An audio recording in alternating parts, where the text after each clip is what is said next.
Bismillahirrahmanirrahim. Assalamualaikum warahmatullahi wabarakatuh. Waalaikumsalam warahmatullahi wabarakatuh. Alhamdulillah. Gimana kabar kalian semua pada hari ini? Baik. Hah? Baik. Sehat. Sehat ya. Alhamdulillah kita bertemu kembali dalam pelajaran kita, dalam pelajaran saya yaitu PKN ya, pendidikan kewarganegaraan. Yang alhamdulillah kita pagi hari ini diberikan kemudahan untuk menghadiri belajar ini. Untuk seterusnya, sebelum kita mulai pelajaran hari ini, seperti biasa berdoa ya, berdoa dipimpin oleh Faris. Monggo Faris. Berdoa dalam iman.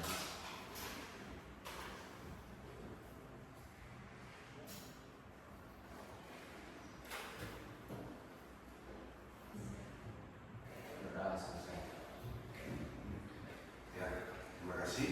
Untuk selanjutnya saya akan menyanyikan, kita bersama-sama menyanyikan lagu nasional. Ya, 1, 2, 3.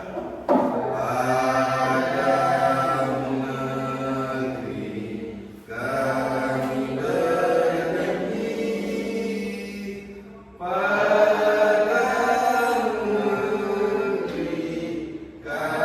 padamu negeri kami berbakti, padamu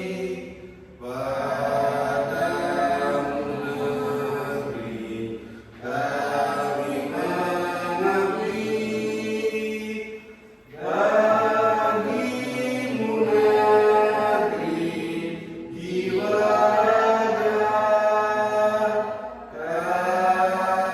kami.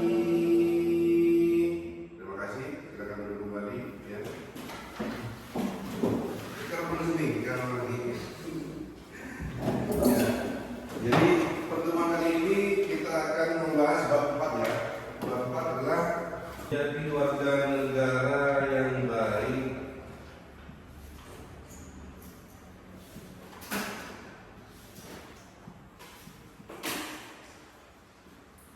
Di contoh tadi yang saya saya suruh dengan kesamaan semua bahwasanya di bab A, hak dan kewajiban sebagai warga sekolah dan masyarakat. Nah, di sini banyak gambar-gambar yang menerangkan bahwasannya apa saja yang tidak diperkenankan untuk menjadi tidak diperkenankan sebagai warga negara yang baik.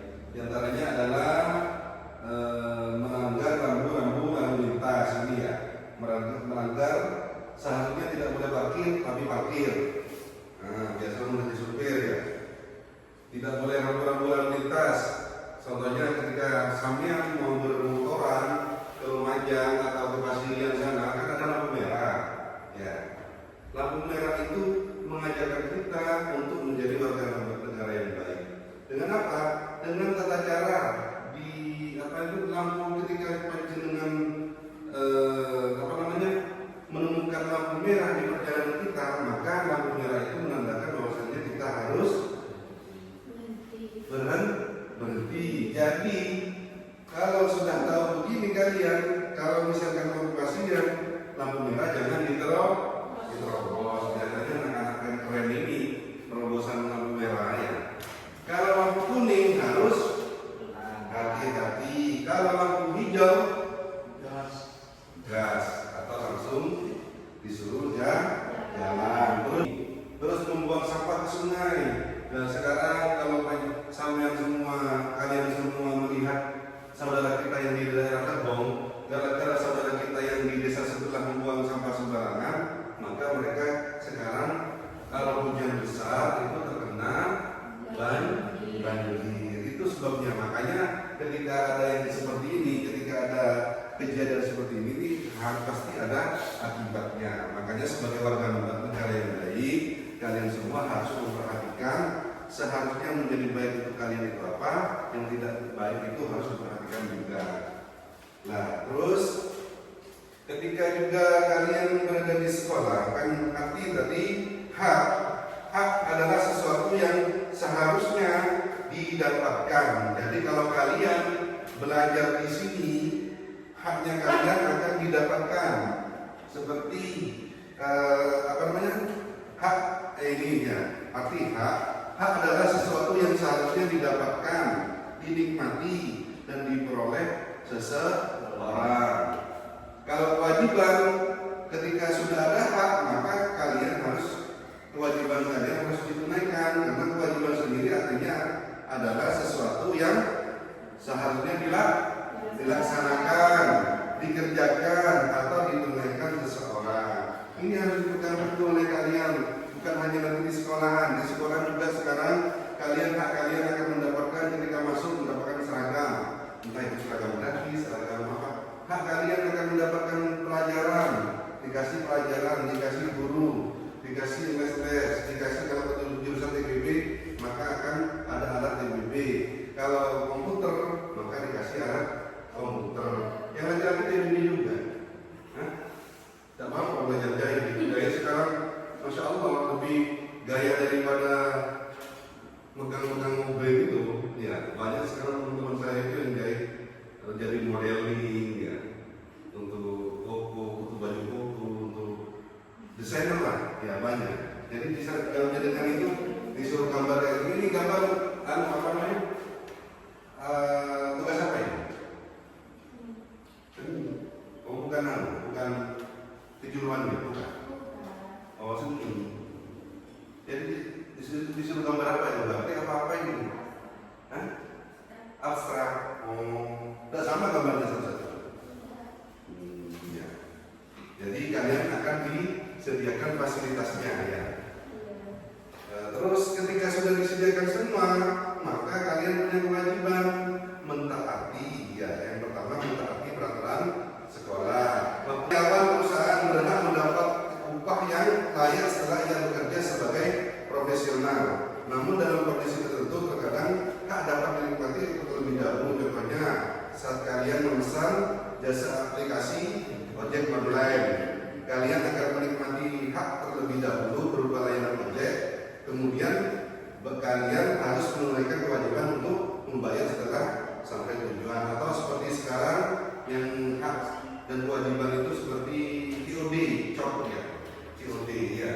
COD itu hak yang kalian akan dipenuhi dulu, nanti kewajiban dibayar di belakang. Itu sistem. Jadi kalian hal-hal seperti ini harus diperhatikan, harus mempelajari. Karena akan nanti ketika masuk ke masyarakat, kalian akan dituntut hak kewajiban. Kecuali sebagai warga negara yang baik, juga harus dilayani hak-hak. Ya, kalau salah satu orang itu, itu bukan suatu contoh negara yang baik. Nah, di sini diteruskan pada prinsipnya hak dan kewajiban harus dilaksanakan secara seimbang.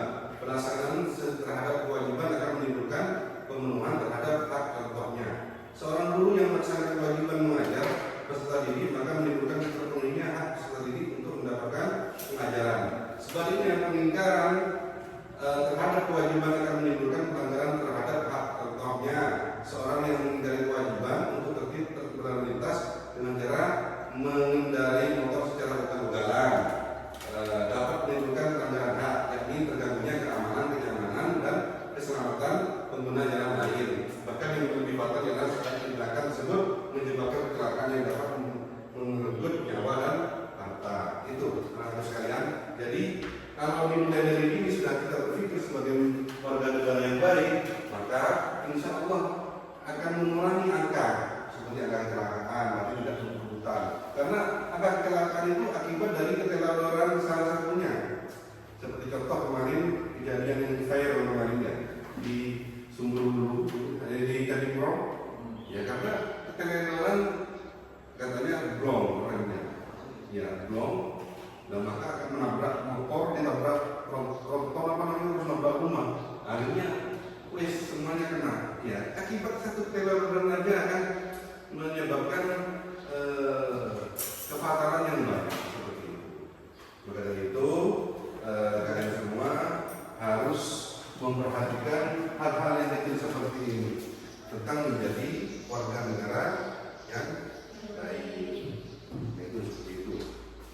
Oleh karena itu, kalian harus menyadari bahwa kalian memiliki kewajiban yang harus ditunaikan dan dilaksanakan sekaligus yang harus dihormati oleh orang lain. Mari ciptakan keseimbangan hak dan kewajiban tersebut mulai dari diri kita sendiri. Kehidupan yang damai, tentram, dan harmonis sangat ditentukan pada keseimbangan antara hak dan kewajiban. Semua orang harus dapat menghargai dan menghormati hak dan kewajiban di lingkungan keluarga, sekolah maupun masyarakat. Itu kalau sudah kalian menghormati antara hak dan kewajiban, memperhatikan hak dan kewajiban, insya Allah apa yang tidak akan terjadi, yang akan terjadi tidak akan terjadi seperti itu. Hal-hal yang tidak memungkinkan itu anak sekalian. Tolong nanti ini sambil diingat-ingat, bukan hanya saya menerangkan ini, tapi pelajaran kayak gini harus diingat-ingat ketika kalian